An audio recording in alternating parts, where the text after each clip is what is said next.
Morning বন্ধুরা, দেখো আমার অবস্থা পুরো টুপি সোয়েটার বলছি হুডি সব পরে নিচ্ছি। প্রচণ্ড ঠান্ডা লাগছে, চাদরও ছিল, তো চাদরটা খুলে রাখলাম। তো তারপর তো ছেলে স্কুল গেল, ওর বাবা ডিউটি গেল, তো ওর জন্য বসেই ছিলাম, অনেকক্ষণ বসেছিলাম থাকার জন্য। তারপর মনে হলো যে না, বসে থাকলে তো হবে না, উঠে ভালো করে মাথাটা কানের মধ্যে হাওয়া লাগলে না বেশি দেবে, ঠান্ডাটা লাগে। আর আমার একটু ঠান্ডা হলে এদিকে গলা ব্যথা হয়, তো এরকমভাবে সেফটি আছি বলে এখনো পর্যন্ত গলা ব্যথাটা হয়নি। তো চলো, রান্নাও দেখে দিয়েছে, যে বাঁধাকপি তরকারি হচ্ছে,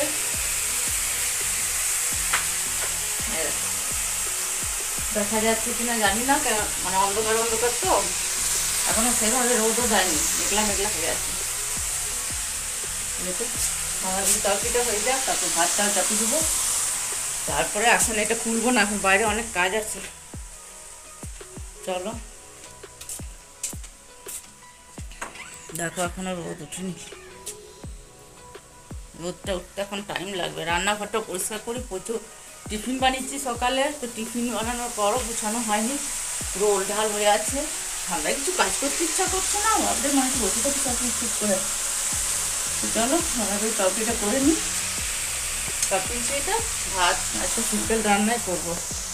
কদিন ধরে খুব চিকেন খাওয়া হচ্ছে, চিকেন মাছ টাছ খাওয়া হচ্ছে, আজকে একদম সিম্পল রান্না করবো। তো চলো রান্নাটা করে নিই। বাঁধাকপি তরকারিটা দেখো হয়ে গেছে, আর একটু ভাজা ভাজা হবে, নামিয়ে দেবো। ভাজা নয়, মানে আর একটু ম্যাটঘেট হবে, নামিয়ে দেবো। আর সকাল দিকে তো দেখো একবার চা খেয়েছি, আবার আর একবার চা খাবো। ঠান্ডার সময় কিন্তু চাটা ভালো লাগে। ভাতটাও চাপিয়ে দিয়েছি, টমেটোর চাটনি বানাবো, মানে কাঁচা টমেটো মাখবো, টমেটো ভর্তা, ডাল বানাবো। চলো চাটা কি, রোদটা দিয়েছে, কাপড়গুলো সব বাইরে, কালকে ওগুলো শুকায়নি, ওগুলো আবার বাইরে তারে সব দিয়ে দিলাম। দুটো সল চাদর দিয়ে দিই। চলো চুলটা খুললাম, পুরো কালকে শ্যাম্পু দিয়েছিলাম, তো পুরো একদম ভালো করে ছাড়াতে পারিনি। আর শ্যাম্পু দিলে চুলটা খুব দেখবে এলো মুখের সামনে চলে আসে, বিরক্ত লাগে। তো ভাবছি একটু হালকা তেল দেবো না, আজকে একটা বিয়ে বাড়ি আছে, তো ওই জন্য তেল দেবো না, ভালো করে চুলটাকে ছাড়াবো, পুরো জট পেকে গেছে। তো একটু ছাড়িয়ে চুলটা ঠিক করে বেঁধে রাখবো। প্রচণ্ড ইধার উধার হয়ে যায় চুলটা একটু কালার করেছিলাম কালকে, তারপর ঠান্ডার জন্য ঠিকভাবে শুকিয়েছিল, মানে ছাড়াতে পারিনি, খুব ঠান্ডা লেগে গেছিলো কালকে। তো এবারে এটাকে চুলটাকে ভালো করে ছাড়াবো, তারপরে তেল দিয়ে কাল দেবো না, পরশু কাল মানে দুদিন পর পর বিয়ে বাড়ি আছে আমাদের। চলো রান্নাঘরটা বাসনগুলো টুকটাক ধরো, বাইরে কিছু নামিয়ে দিলাম,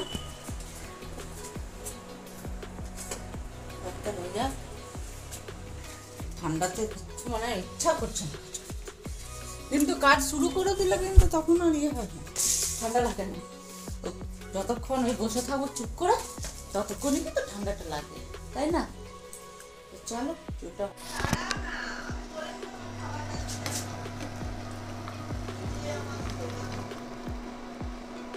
নে ঠান্ডা হয়ে যাচ্ছে, চাটা জল হয়ে গেল, ঠান্ডা জল হয়ে গেল চাটা, খা আমার কি। আমি নামিয়ে দিয়েছি, এগুলো একটু রোদে দিলাম। ওই কম্বলগুলো আন শ্রেয়া, তুই তো এগুলো দিবি না রোদে, এগুলো নিয়ে আয়, এগুলো একটু রোদে দিলে বস। চলো দেখো, চুলটা তখন দেখাতে গেলাম, ঠিক মতন দেখানো হয় না, ভালোই কেটেছে, মানে সামনেটা লেয়ার কাট করেছে হালকা, আর পেছনটা যেমন কাট ছিল এরকমই আছে। এটা চুল অনেক লম্বা হয়ে গেছে, চুলটা থাক, লম্বা হবে তখন কাটা হবে, এখন না। বল কাটবি চুলটা?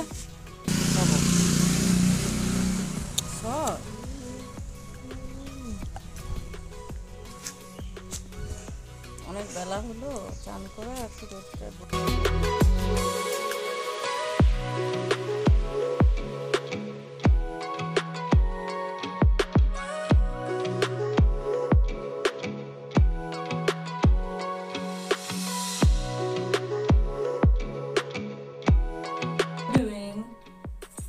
উঠলাম ঘুম থেকে, শুয়েছিলাম। বাপরে ঠান্ডা, আজকে দুপুরে মানে ঢাকা নিয়েও আমার ঠান্ডাটা কাটছিল না, এত ঠান্ডা লাগছিল, মনে হচ্ছিল যেন আমার জ্বর চলে এসছে। কে জানি না এরকমভাবে ঠান্ডা লাগছিল কেন। তো এখন উঠলাম, উঠে পরে একটু আবার দেখলাম যে ঠান্ডাটা এখন কম আছে, না জ্বর আমার আসেনি, কেন জ্বর আসার মতনই লাগছিল। তো চলো এখন উঠেছি, উঠে পরে একটা বিয়ে বাড়ি আছে বললাম, পার্টি আছে যাবো। ওর বাবা যখন 5:30 বাজছে, ওই 7টা সাড়ে 7টার সময় বেরোবো। তো চলো একটু চাটা খাই, বেশি ঠান্ডা লেগে গেছে আজকে আমার। দুপুরে শুয়েছিলাম কোনো মতে আমার ঠান্ডা কাটছিল না, বাপরে। নিয়ে আবার একটা কম্বল নিলাম, তারপর আরেকটা পাতলা কম্বল নিয়ে শুলাম। চলো এখন চা খাবো, চা খেলে যদি ঠান্ডাটা কমে। খুবই ঠান্ডা, ঠান্ডাটা কমার নাম হচ্ছে না বাবা, এত ঠান্ডা। দেখো শাড়িটা বার করে নিলাম, এই শাড়িটা পরবো, আর তার সঙ্গে যে গলাতে যে পরবো সেট হারগুলো, এগুলো বার করে নিলাম। একটা দুটো তিনখানা বার করেছিলাম, তার মধ্যে এই গোলটাই আমি পরেছিলাম। তো আর এই যে একটা চুর পরবো, চুরটা বার করে নিলাম। কেননা ওই সময়তে না সাজার পর দেবে খুঁজে পাওয়া যায় না, জিনিস সব থাকে, সাজা খুঁজা সব জিনিসটা থাকে কিন্তু খুঁজে পাওয়া যায় না। তার জন্য এগুলো বার করে দেখো রেডি করে রেখে দিলাম। তো থাক, তখন শাড়িটা ছাড়বো, কোনটা যেটা পছন্দ হবে সেটা পরবো। দেখাচ্ছি আর কি যে এতগুলো বার করেছি তার মধ্যে একটা পরবো। তো আর শীতকালে সাজার কি পরবে, সোয়েটার তো পরতেই হবে। আর এই দেখো একটা আংটিটা পরবো। আর শীতকালে দেখো হাতগুলোর কি অবস্থা, আমার খুব ড্রাই স্কিন না, হাতগুলো একদম কেমন হয়ে যায় ঠান্ডা।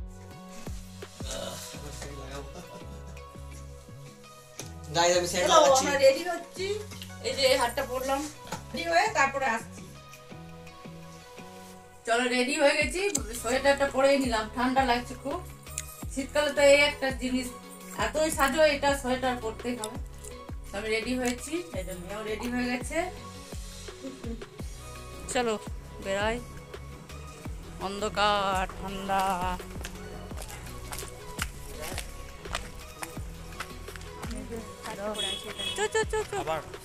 চলো চলো চলো, এইটা নিয়ে 4টে আমি করে আছি, আমার 5টা। তো তোমাদের যাই তারপরে আসি। দেখো আমরা চলে এসেছি বিয়ে বাড়িতে। এই যে একটু দেখিয়ে দিলাম সামনের গেটটা, বেশ ভালোই সাজিয়েছিল, খুব সুন্দর লাগছিল দেখতে। আর সেদিনে যে ঠান্ডা বাপরে। আর এই যে আমরা সবাই দাঁড়িয়েছি, সবাই নিজের নিজের গাড়িতে গেছিলাম। তো ওই যে আমরা চলে এসেছি, ছোটদিরা আসছে। আর এই যে আমাদের বৌমা, আমার মেয়ে, এই যে ছোটদিও আসলো, নামলো। সব শাড়ি শাল চাদর নিয়ে সব ব্যস্ত। বিয়ে বাড়িতে ঠান্ডার সময় কিন্তু ভালো, একদিকে ভালো ঠান্ডা লাগে, কিন্তু বিয়ে বাড়িতে বেশ খেয়ে আর মানে ঠান্ডার সময় খেয়ে আরাম। শীত আর আমরা তো স্টলে বেশি খেয়ে নিয়েছিলাম, টুকটাক খাবার সময় খেতেই পারছিলাম না, তাও একটু একটু করে সবই খেয়েছিলাম।